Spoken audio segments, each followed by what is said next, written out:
নমস্কার বন্ধুরা, আশা করি সকলে ভালো আছো। আমরাও খুব ভালো আছি। নতুন একটি সকাল নিয়ে তোমাদের সামনে চলে এসেছি। দেখো, আজকের ভিডিওটা একটু অন্যরকম। সকালবেলা ঘুম থেকে উঠেই চলে এসেছি আজকে বাজারে। অবশ্য আমি আসিনি, আমার বর এসেছিল। আমার বর, এই যে ভিডিওটা দেখছো, এটা আমার বর করেছে। তো আজকে শুনুর দিদি জামাইবাবু আসবে, তো সেই জন্যে সকালবেলা চলে এসেছে শুনুর বাবা আর ওর দাদু দুজনা মিলে মাছের আড়তে, আমাদের মাছের গ্রামে। তো সেখান থেকে মাছ কিনতে এসেছে। আমিও কখনো এই আড়তে যাইনি, তো ভাবলাম আমার সঙ্গে আমার বন্ধুরা তোমরাও দেখে নাও সকালে আমাদের মাছের গ্রামের আড়তটা কেমন পরিবেশ থাকে। ওই জন্য তোমাদেরকেও একটু শেয়ার করে দিলাম।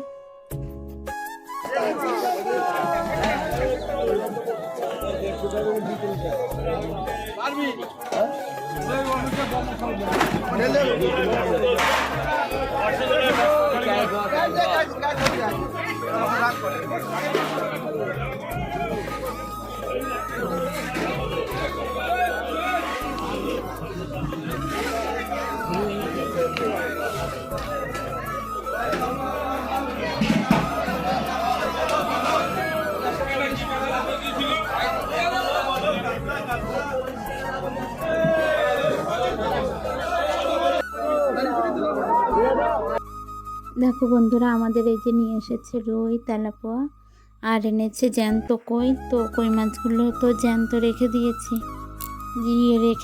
ওগুলো যখন পরে রান্না করব তখন তোমাদের দেখাবো।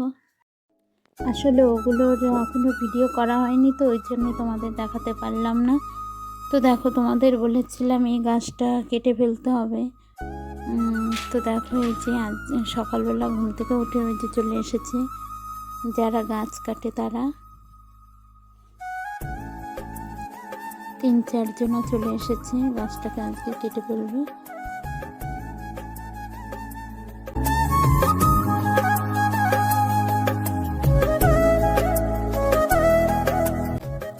দেখো বন্ধুরা, সকাল সকাল চলে এসেছি। এই যে এটা পরের দিন সকালের ভিডিও। এই যে চলে এসেছি আমি আর শুনুর বাবা মাঠে। দেখো, লঙ্কা গাছগুলো অনেক বড় হয়ে গেছে। এদিকে ধনে পাতাগুলো লাগিয়েছিলাম, যে শুনুর বাবা ধনে পাতার বড়া খেতে ভালোবাসে, সেই জন্যে। তো বড়া তেমন একটা খাওয়াই হয়নি। দেখো, গাছে ফুল এসে গেছে সব গাছে।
সকালে এমনিতে আমার রান্নার তাড়া থাকে, তারপর গিয়েছিলাম সকালে, এই যে মাঠ থেকে এলাম তো আরও লেট হয়ে যায় কি না, ওই জন্য সোনুর বাবা উঠোনটা ঝাড় দিয়ে দিচ্ছে।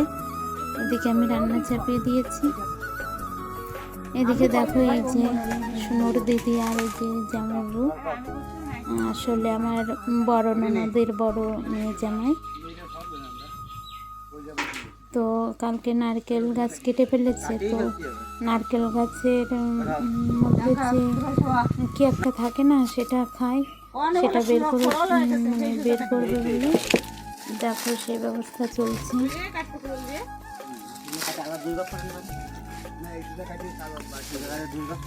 সোনুর বাবা চলে গেছে কাজে, ওই জন্য সোনুর বাবা আর ঠিক করে দিয়ে যেতে পারেনি, তো জামাই নিজে নিজেই বের করে নিচ্ছে।